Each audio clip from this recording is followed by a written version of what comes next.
Go ahead.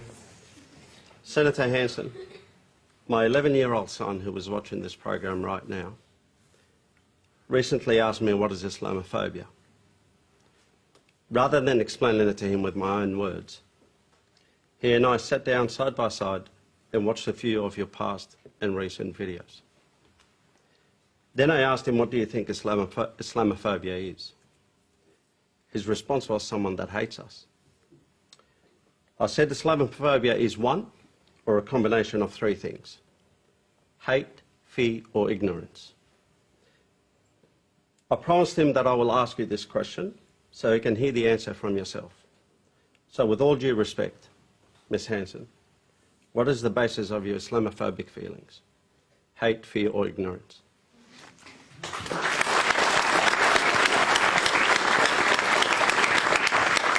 None of the above of what you've just said, right?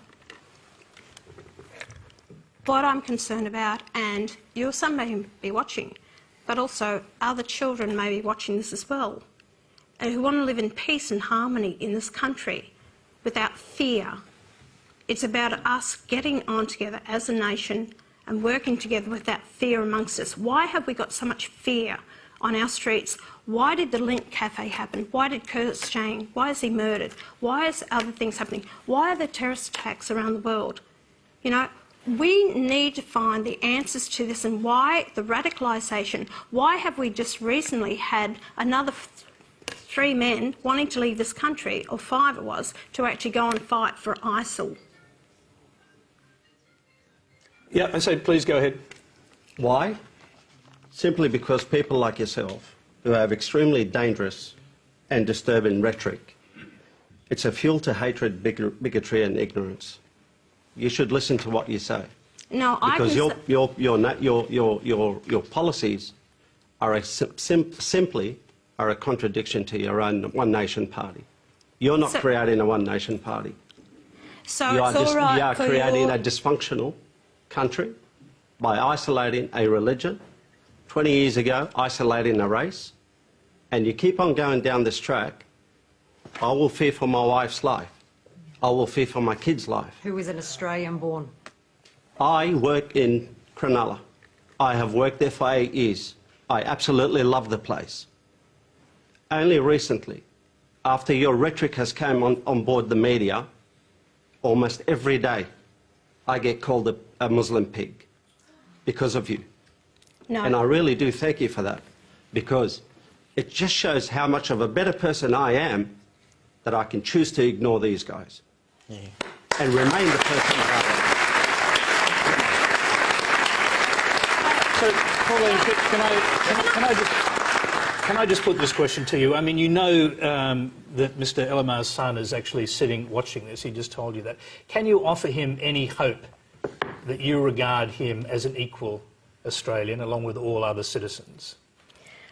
There are a lot of Muslims, and there are actually Muslims of my party who have joined my party, who want a peaceful life in Australia. They don't want the terrorism. Isn't it funny that your Grand Mufti won't even come out and condemn the terrorist attacks that's happening overseas?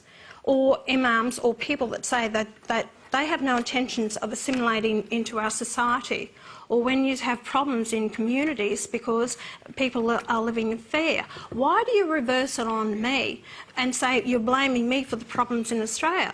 When we have seen Pauline, what is happening... Pauline, can I put this to you? Is it possibly because you've asked that no more mosques be built in this country, that you've asked that no more Muslims be allowed to enter this country? Wasn't it the truth that... but can I just put that question to you again about that young boy who's sitting watching this now? About how it feels. But like I said to you... Can you offer him any hope that you regard him as an equal citizen? He is an equal citizen, as long as he wants to give his loyalty to this country, and it's not torn by an ideology that has hatred towards the West or infidels.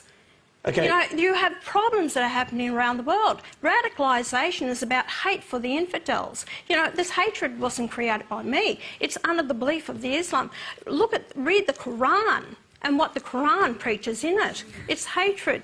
Even Ayaan Hirsi Ali has saying, and she's travelling the world, she's saying she was a Muslim. She said, be aware of what this is all about. If you want to sit here and just, you know, as I'll go back to the same thing. It's just the politics of hate, Pauline. It's the politics of hate. It is not the politics of hate. It's the politics of division. It's the politics of disunity. And you played it for 20 years. It was Indigenous Australians, then it was Asians, now it's Muslims. Because you've got the votes, because it's actually growing in numbers, Muslims in this country, that you are It was Indigenous, then it was Asians, now it's Muslims. Okay, I'm sorry. I'm going to pause.